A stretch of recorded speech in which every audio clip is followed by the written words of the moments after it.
Now, on a different matter. This morning, President Biden unveiled landmark legislation designed to give American families a better chance to succeed in the 21st century economy, combining investments in education, childcare, and workforce training. The American Families Plan, as it is called, makes exactly the types of investment our country should have been making for a very long time. In many of these areas, the United States has lagged well behind other developed countries. Governments throughout Europe dedicate a significantly higher portion of their GDP to workforce retraining and offering more flexible family leave policies. Some say these kinds of policies are not infrastructure, but they very much are. Childcare is a necessity in the 21st century, and a lack of access to childcare can be a throttle on future economic growth because it affects millions of American families. As technology and automation replace jobs in certain sectors of the economy, workforce training is a must. Giving our children a head start earlier in life with pre-K education has benefits that span a child's and our entire life, and so will affect our country positively for decades to come, economically, socially, and in renewing the American spirit, which is so important to our future. These things are just as important. The kinds of policies that deal with human infrastructure are just as important as roads and bridges, which, of course, are no doubt important in their own right. This is not an either-or. Human infrastructure or brick-and-mortar structure, we must say yes to both.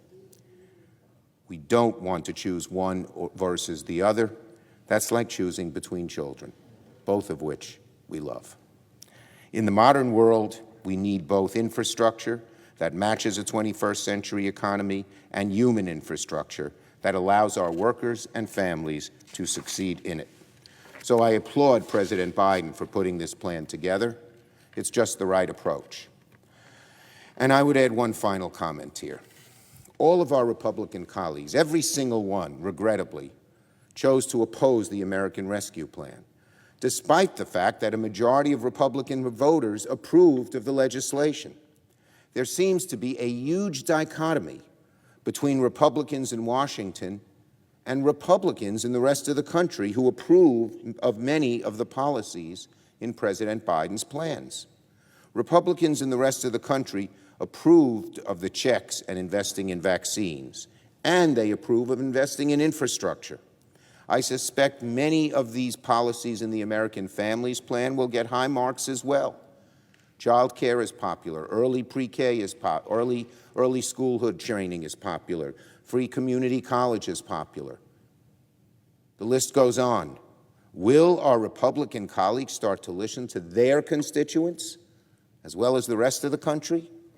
Or are they still the party of Donald Trump, a party that opposes the other side at all costs? That's no good for America. That's no good for bipartisanship. And it's not even good for the Republican Party's future. Now, tonight, President Biden will address a joint session of Congress to mark the progress of our first 100 days and talk about where we as a country still need to go. I expect President Biden, unlike his predecessor, will lay out the facts and appeal to our better angels. That's what he's been doing over these past 100 days, restoring effective, truthful, and responsive government. Almost as important is what President Biden is not doing. President Biden is not constantly stoking division, outrage, racial animus. He doesn't fan the flames of every single culture war. He doesn't seek to personally dominate every single news cycle. He doesn't insult, degrade, or constantly lie. And it matters. Newspapers are littered with firsthand accounts of Americans who feel they can finally sleep at night without worrying about what new scandal, outrage, or unhinged tweet the next morning would bring. As one Republican operative put it recently, now there's a sense of relief. Imagine that there's a car alarm that's been going off for a long time, and suddenly it's quiet. Politics is an important part of American life, but it's not meant to be all-consuming. It's not supposed to keep average citizens up at night. Politics is supposed to be where we come together to solve our differences amicably, not an arena of endless partisan warfare or a bottomless pit of chaos. So as President Biden prepares to address the nation tonight, it's worth noting that as much as we've accomplished in the first 100 days, the contrast in style, tone, and effectiveness between President Biden and President Trump is important too. As we seek to repair the wounds left by January 6th, as we seek to restore faith in government and in our democracy, it's important, so important, to have political leaders who act with dignity, honor, and have fidelity to the truth. I yield the floor.